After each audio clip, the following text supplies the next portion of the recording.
Hello, folks. We will be talking about the fact that Roblox had struck down every single game created by people who did not do an A check, which is half of the platform. Mind you, this happened with no warning, no notification, nothing.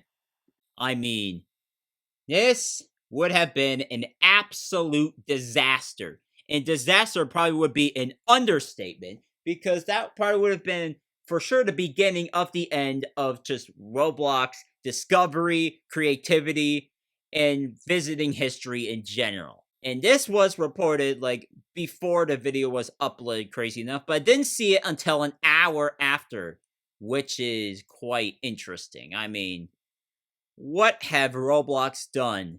The icons were gone. It led you to an error page. I mean, what the heck? But Roblox has made a statement a whole day later, which was suspicious timing, I think, saying that this was an unintended outcome. Basically, not an intended outcome. And on the Twitter post, it was said that games post before April 13th, which is not the right date. I'll tell you why. Will maintain 16 plus access provided they completed a maturity questionnaire. And if it gets added after that same day, then it'll go for the new requirements or whatever. Blocks of Soda here on the dev forum has reported, God bless him or her, whatever this person is, but the developer relations guy, Bluff006, has said, thank you for flagging this. And the date that actually got posted was June 15th, which was Monday, by the way. I mean, that is remarkable how it took a day for Roblox to finally realize what the heck happened. And mind you, it took how long for someone to notice? This was posted on June 16th at 4:06 p.m., almost 2 hours after the Twitter post there. And this here was posted basically nearly 24 hours later, which, that's probably the most it would take, I think. But this ended up being fixed, but it affected so many games, including no ones like Glide Tower, and let's see if I can get the rest. Yeah, there we go. Mad City, Outlaster, Munching Simulator, Cube Defense, and Broken Bones are just some of the more notable examples. Heck, Thick Legends is on the photo here. I mean, there's just so many games. Tens of thousands, if not millions of games would have been struck down out of nowhere. And if it wasn't reported as a bug, then my goodness, that would have been over for Roblox. Beyond over. And this would be an opportunity for Roblox to come back to their code and just fix their stability. I mean, look at this. It says under review true, select status eligible. That is not supposed to happen, I think.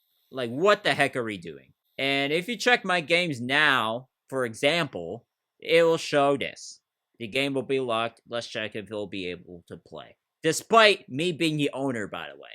Which is just funny, but whatever, I guess. At least you can play it again.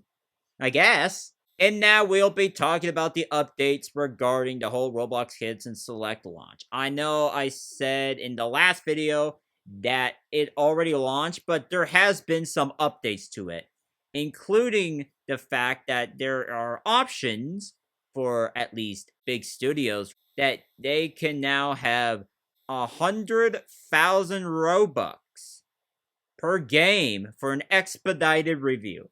I don't think it's a great idea for like $1,000 for expedited review. And that's versus, the publishing fee of 1,000 Robux. That's still there, by the way, to clear things up because, yeah, this update's a mess, okay? But they also clarified that social media links will be changed up regarding the requirements, saying that age check 16 plus users can now view social media links. And I wonder if it's any idea from the UK stuff or not.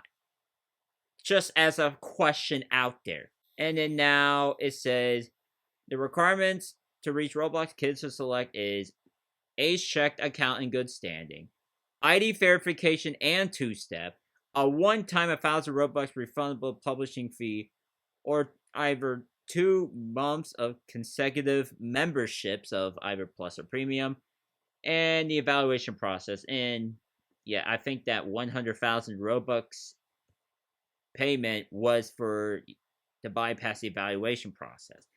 Which, if it was so much for safety, then no money would have to be involved, I would think. But you can see there with all these Robux fees that Roblox is just going out for money.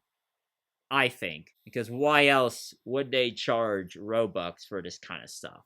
And folks, we got one more thing, which is that they've decided to release free items, one dark themed and one light themed, and one a mix of both, as you can tell from the promotional video. And it's interesting that they did this, again, days after they've wiped half of the games, and then said, oops, that's a bug, actually, and just reverted the whole thing. I mean, what?